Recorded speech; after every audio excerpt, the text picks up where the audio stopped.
بسم اللہ الرحمن الرحیم۔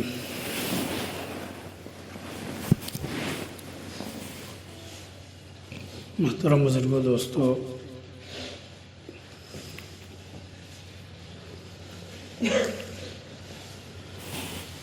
دنیا کے اندر اللہ رب العزت نے ایک زندگی جو عطا کی ہے، یہ ہم سب کی غفلت میں گزر رہی ہے۔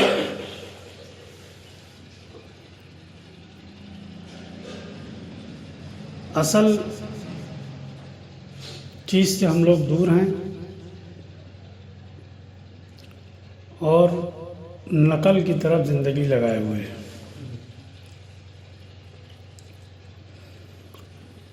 اس لیے جو ہے ہمارے ساتھ اللہ کی غیبی مدد اور نصرت ہوتی بھی نہیں ہے۔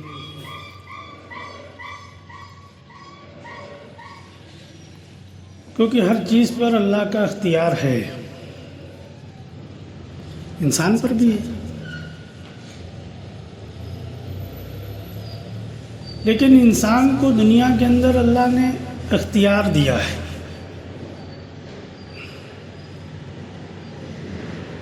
دنیا کے اندر اختیار دیا ہے، چاہے بھلائی کے کام کرو چاہے برائی کے کرو۔ فرشتے ڈنڈا لے کے تھوڑے کھڑے ہیں کہ گناہ کرو گے تو سر پہ ماریں گے۔ موت تک کے لیے اختیار دیا ہے۔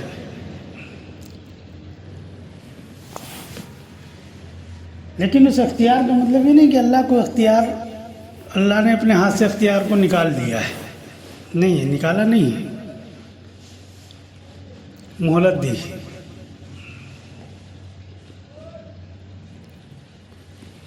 اس زندگی میں چاہے رب کو راضی کرو یا ناراض کرو، جیسا کر کے جاؤ گے پھر اللہ اپنے یہاں اس کا معاملہ کریں گے، اس کا فیصلہ کریں گے۔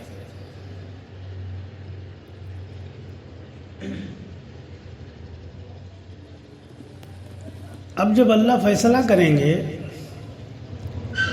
تو پھر اللہ نے وہاں دو چیزیں بنائی ہیں، ایک جنت اور ایک جہنم۔ اب وہاں اس زندگی کے اعتبار سے فیصلہ کریں گے اللہ تعالیٰ۔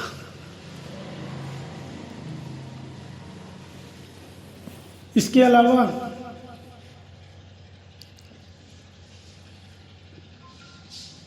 دنیا کے اندر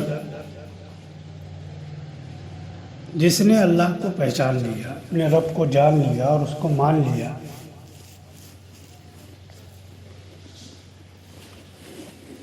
تو اللہ تعالیٰ قیامت کے دن اس کی کمی اور کوتاہی کو پردے میں رکھ کے اس کے ساتھ معاملہ کریں گے، اس کے ساتھ رحم کا معاملہ کریں گے۔ اور جس نے رب کو نہیں جانا پھر اللہ بھی اس کے ساتھ کوئی رحم کا معاملہ نہیں کریں گے۔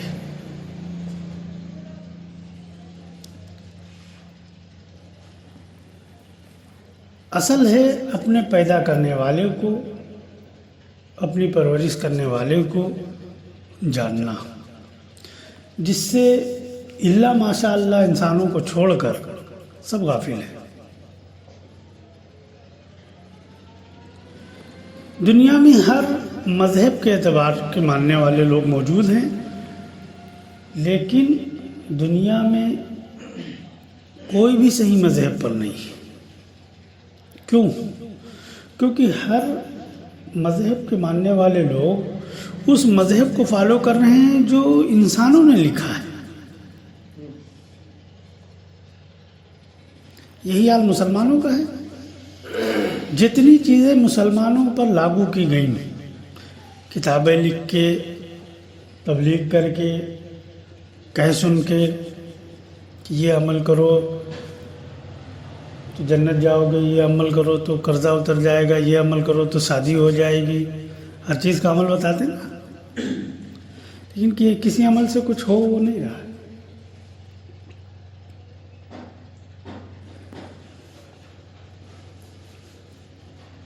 کسی عمل سے مسلمان اپنے کو حق سمجھتے ہیں نا، تمام مذاہب کو تو باطل سمجھتے ہیں، اپنے کو تو حق سمجھتے ہیں کہ ہم جنت کے ٹھیکیدار ہیں، ہمارے لیے جنت ہے، سب کے لیے جہنم ہے۔ تمہارے ساتھ اللہ کی مدد ہونی چاہیے، لیکن یہ تو جانا کہ امام شافعی نے ایسے لکھا ہے تو ایسے زندگی گزارنا ہے، امام ابو حنیفہ نے ایسے لکھا ہے تو ایسے زندگی گزارنا ہے، امام مالک نے یہ کہا ہے تو ایسے زندگی گزارنا ہے، فلاں امام نے یہ لکھا ہے یہ کہا ہے تو ایسے زندگی گزارنا ہے۔ ہمارے مذہب میں، ہمارے مسلک میں ہم دیوبندی مسلک کو فالو کرتے ہیں تو یہ ہے تو اس کو فالو کرنا ہے، بریلوی اپنے اعتبار سے فالو کر رہا ہے، شیعہ اپنے اعتبار سے فالو کر رہا ہے۔ یہ تو جانا مسلمانوں نے، لیکن یہ کبھی نہیں جانا کہ ہمارا رب ہم سے کیا چاہ رہا ہے، جانا کبھی۔ اسی لیے مسلمان خسارے میں۔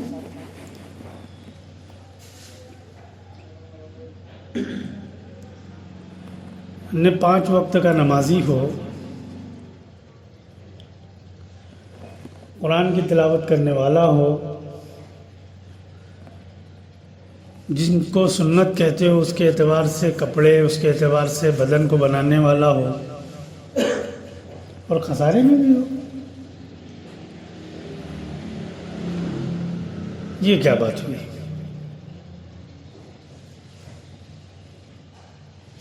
جن کو تم برا سمجھ رہے ہو یا باطل سمجھ رہے ہو یا کافر سمجھ رہے ہو، وہ مسلط ہو جائیں،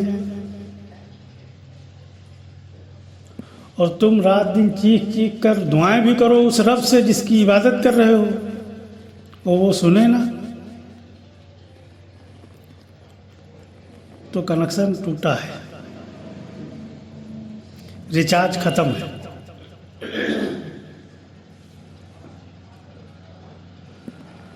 جیسے موبائل ہے، اب دنیا میں بہت مہنگے مہنگے موبائل آتے ہیں، کروڑوں روپے کا موبائل ملتا ہے، ہزاروں کا بھی ملتا ہے، لیکن دونوں موبائل کے استعمال کب ہوگا؟ جب اس میں سم ہو، اور سم میں ریچارج ہو۔ اب وہ اگر 1000 کا بھی موبائل ہے آپ کے پاس اور اس کے اندر سم ہے، اس سم میں ریچارج ہے، تو آپ بات کر سکتے ہو نہیں کر سکتے؟ اور کس سے کر سکتے ہو؟ جو 1 کروڑ کا موبائل رکھے ہو اس سے بھی بات کر سکتے ہو، 1000 والے سے۔ ارے کر سکتے ہو نہیں کر سکتے؟ آپ کے پاس 1000 کا ہے اور آپ جس سے بات کرنا چاہ رہے ہو وہ 1 کروڑ کا رکھے ہے، لیکن دونوں کے موبائل میں سم ہے اور ویلڈ ہے، تو بات ہوگی نہیں ہوگی؟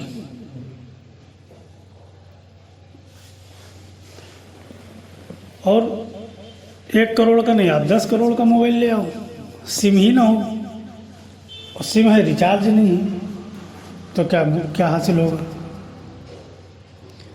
بات کر سکتے ہو آپ؟ ایسے ہی ہماری جو باڈی ہے، جسم ہے، یہ ایک موبائل ہے۔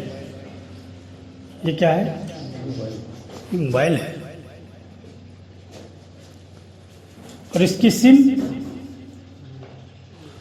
روح ہے۔ اس کی سم کیا ہے؟ روح ہے، اور اس کا نیٹ ورک، ہر سم کا نیٹ ورک ہوتا ہے نا، ہر سم کا۔ آپ ایئرٹیل کا سم رکھے ہو، ووڈا کا ریچارج اس میں ڈالو، ہو جائے گا۔ BSNL کا ریچارج اس میں ڈالو، دوسری کمپنی کا ڈالو ہو جائے گا کہ موبائل بھی ہے، سم بھی ہے، پیسہ بھی ڈال رہے ہو، لیکن کامیاب نہیں ہو رہے ہو۔ کیوں نہیں ہو رہے ہو؟ کہ فالٹ کیے ہو۔ سم اگر ایئرٹیل کا ہے تو ایئرٹیل کے ذریعے سے آپ پیسہ ڈالو، آپ ووڈا کے ذریعے سے نہیں ڈال سکتے ہو۔ اب ڈالو گے تو فوراً ریچارج ہوگا، فوراً بات شروع ہو جائے گی۔ پہلے تھوڑی دیر انتظار کرنا پڑتا تھا۔ شروع میں جب موبائل آئے تو وہ گھس پٹ کے اس میں نمبر نکلتا تھا، پھر ریچارج ہوتا تھا۔ ریچارج ہو گیا، 2 گھنٹے بعد کال ہوگی، آدھے گھنٹے بعد ہوگی۔ اب سیکنڈ میں ادھر پہ اگر آپ آن لائن ٹرانسفر کر رہے ہو، اسی موبائل سے ٹرانسفر کرو، اور ادھر میسج آیا کہ ہاں ہو گیا، ادھر آپ کال کرو، ہو جائے گی۔ ٹائم لگتا ہے۔ تو انسان کا جسم موبائل، اور اس کی سم، اس کی روح، اور اس کا ریچارج کیا ہے؟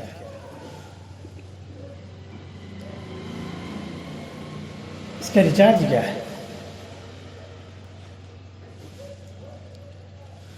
کہ اس سم کے اندر جو سم ہے موبائل میں، جسم میں جو روح ہے، اس کا تعلق اس کے رب سے جڑا ہو، پھر یہ کام کرے گی۔ اس روح کا تعلق کس سے ہو؟ یہ کہاں سے آئی ہے؟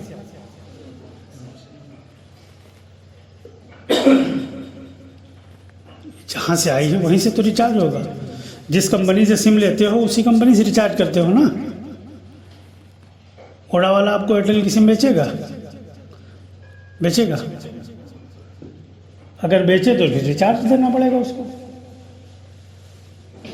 وہ تو بروکر ہیں بیچ والے جو ساری سم رکھے گھوما کرتے ہیں، کوئی کمپنی نہیں دے گی آپ کو۔ آپ اوڈا کے شو روم میں جاؤ، کہہ دو بھائی ہم کو ایئرٹیل کا سم دے دو، تو وہ پہلے تو یہ سمجھ جائے گا بیٹا پڑھے لکھے ہو نہیں، نہ بورڈ دیکھ کے نہ آتے تم۔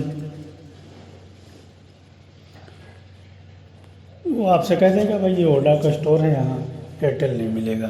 ہاں ہماری کمپنی کے بارے میں آپ کو ہم بتائیں ایئرٹیل سے بہتر ہے، وہ اپنی اسکیمیں بتائے گا، لبھانے کی کوشش کرے گا کہ آپ ایئرٹیل چھوڑ کے اوڈا میں آ جاؤ، لیکن اوڈا کی سم نہیں دے گا آپ کو۔ تو جس کمپنی کا سم ہے اسی سے تو آپ ریچارج مارتے ہو۔ روح کس نے بھیجی؟ اور ریچارج مارے ہو مسلک کا، فرقے کا۔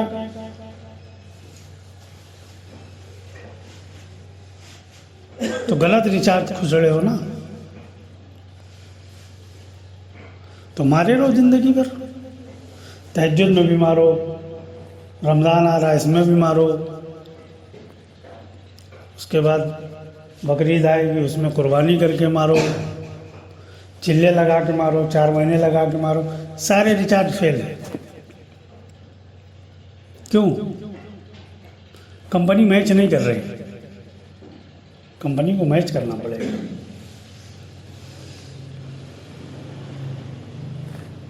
جس طریقے سے اللہ رب العزت نے اپنی قدرت سے جسم کو بنایا ہے، اس کے اندر یہ روح ڈالی ہے، تو اس کے بنانے والے کے مالک وہ رب ہے، اسی سے اس کا تعلق بناؤ۔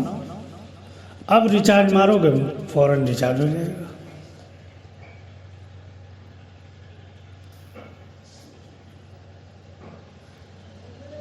اب ریچارج مارو ہو جائے گا۔ اور ایک نہیں سینکڑوں واقعات صحابہ کے، اولیاء کے ملیں گے۔ کہہ دیا کام ہو گیا، کہہ دیا کام ہو گیا۔